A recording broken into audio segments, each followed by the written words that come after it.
E aí, gente, Boker Tov, Sababa. Hoje vai ser quase que um vlog de Shavuot. Também vou ensinar vocês o jeito mais fácil de se fazer hummus. Enfim, agora eu tô dando aquela blogueiradinha, né? Ai, gente.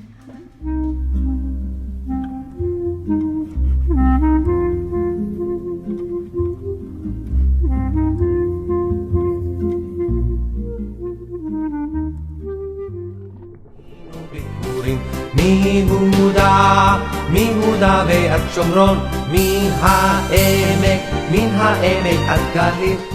E aí, Nissa? O que você tá causando? Essa daqui é a minha Amstaff. Daqui a pouco ela vai ganhar uma coleguinha. A Amstaff é uma das variações de Pitbull, né? Ela ainda é pequenininha, tem quase 3 meses. E Nissa em hebraico significa sinal. É um sinal de que coisas boas vão estar para acontecer, né, Nenê? Né?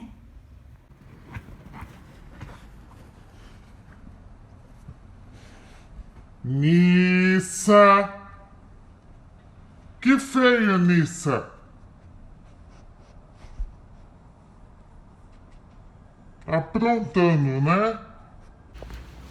E aí, gente, tudo bem? Acho que é a primeira vez que eu tô saindo me gravando assim na rua. Eu tô com um pouco de vergonha.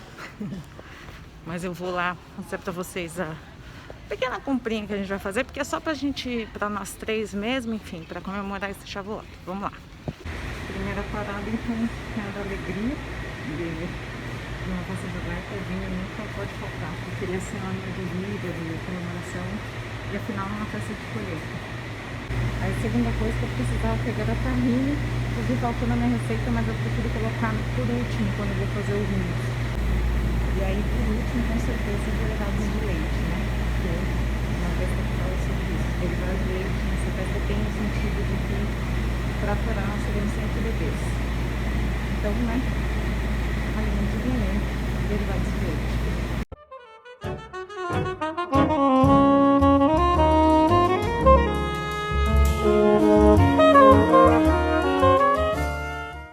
Aí a gente tem os doces, né? É o tipo de coisa que eu faço questão de não aprender a fazer, porque, né? Se deixar eu como todo dia. Aí hoje não fiz.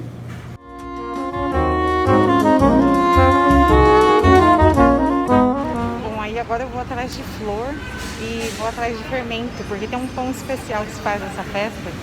Eu vou explicar um pouco pra vocês quando eu estiver organizando o que é, como faz, qual a forma desse pão. Eu vim atrás de um buquê simples, né? Mas é porque é uma festa também de colheita, enfim, né? Que tenha um coloridinho na mesa.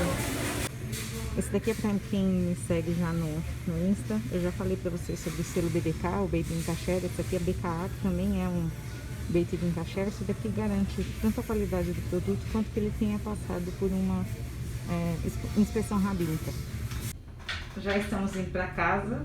Eu saio praticamente na porta de casa aqui. Escolhi esse buquê com esse lírio lindo aqui no meio, olha. Adoro vermelho.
pouco, né, sobre o que é Shavuot.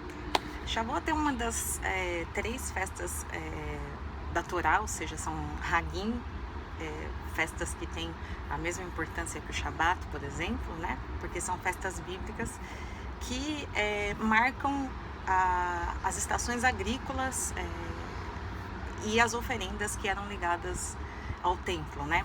Shavuot especificamente marca o fim da entrega, né, de oferendas de cevada para começar o início da entrega das oferendas de trigo, né? A gente passou por todo um momento aí chamado Contagem do Homer, né? Quem está me seguindo lá no Instagram viu que a gente acompanhou esses 49 dias em que as oferendas estavam sendo contadas depois de Pessah, que é a primeira das festas agrícolas, né? Pessah, Shavuot, depois Sukkot, cada uma ligada com um dos períodos do ano, né? Primavera, verão, outono. Shavuot em hebraico quer dizer semanas, né? E contando desde o início da contagem do Homer, dá exatamente 5 semanas. É por isso que os cristãos chamam essa festa, né, de Pentecostes. É óbvio que para eles tem outro significado e tudo mais, mas a origem da festa de Pentecostes cristã, ela vem da festa de Shavuot. O Shavuot ganhou também um outro significado, né, que foi o recebimento da Torá no deserto por Moshe, né? A gente acredita que nós somos libertos no Egito da escravidão, mas a gente só se liberou enquanto pessoas, né, quando a gente recebeu as leis. São 613 mitzvot, ou seja, 613 leis que nos ensinaram como agir, como conviver em sociedade, como conviver dentro da família e como ter um melhor relacionamento com Deus. Então, pra gente, o conhecimento liberta. Outras tradições, elas foram aparecendo com o tempo. Então, uma delas foi instituída por um rabino que era colega de Yosef Karo, que escreveu o Shulchan Aruch, e é o costume do Tikkun, né? Se a gente não tivesse na quarentena agora, as sinagogas iam começar a ter programação a partir das 8 horas da noite, né? A gente ia começar um pouquinho antes para fazer uma Havdalah, para separar o dia comum de um Hag, né? E aí tem maratona de shows, de apresentação de dança, de debates, enfim, a gente passa a noite toda até chegar mais ou menos 6 horas da manhã, né? Esse costume é o costume de se estudar a noite inteira a Torá e se alimentar com derivados de leite, né? Porque isso significa que para a Torá, para o conhecimento da Torá, nós sempre seremos bebês. Então, por isso que a gente foi hoje comprar queijo. Eu falei um pouquinho sobre isso antes. Por ter esse caráter agrícola, essa festa também é bastante nacionalista em Israel, porque afinal de contas o Estado de Israel moderno também nasceu, né, de comunidades agrícolas, os famosos kibbutzim, né, que tinham toda essa ligação com a terra e tudo mais. Então, por isso, um dos pratos típicos de Shavuot é o falafel, que é o prato nacional de Israel. Esse ano eu não quis fazer falafel, enfim, quarentena, domingão, amanhã a semana começa, muito embora a gente esteja aí com uma folguinha, mas deixa para uma próxima. Eu fiz hummus também, que também é considerado um prato muito típico da região.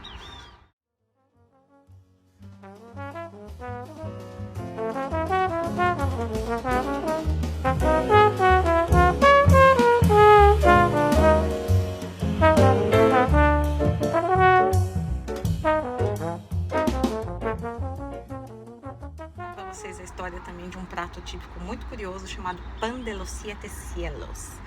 Você pode ver, né, esse prato, esse pão, né, ele é de origem sefaradi. Sefaradi em hebraico é Espanha.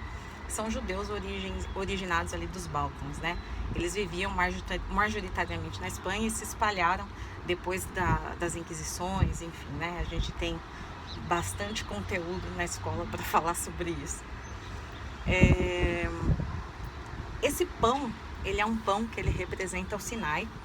Eu vou mostrar alguns modelos aqui para vocês. E ele tem em cima uma cúpula que simboliza o Monte Sinai. E ele é decorado com 7 arcos, que são 7 nuvens, né? Que eram as 7 nuvens que encobriram o Sinai quando Moshe estava falando com Deus e recebendo a Torá.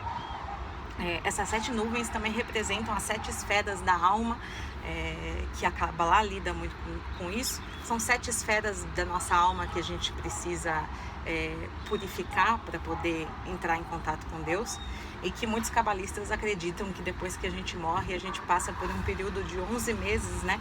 Eu fiz um destaque chamado Lutos lá no meu Instagram, se você quiser ver, a gente pode tratar disso aqui também no YouTube.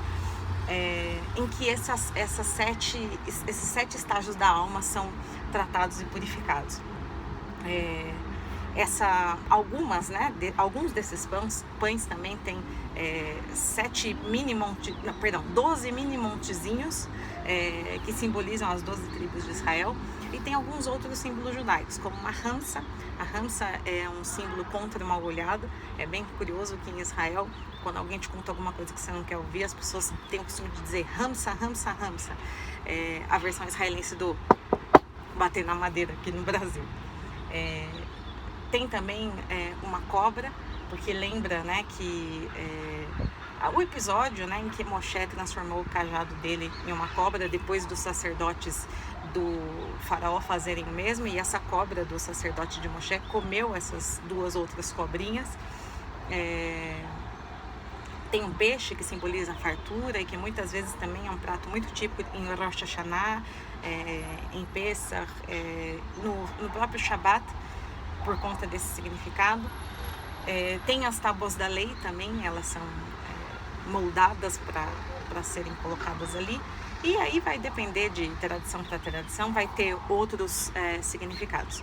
E agora eu vou fazer esse pão e aí eu vou mostrar para vocês. Esse, infelizmente, eu não vou passar a receita, mas, enfim, quem sabe numa próxima, né? Afinal de contas, sei lá, acho que o vídeo vai ficar muito longo.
Briho. Olha que interessante. A Monja Cohen foi chamada esse ano para falar para a minha comunidade, né? Ela está falando sobre essa questão dessa união entre céu e terra, enfim, né? Que tem tudo a ver com Shavuot.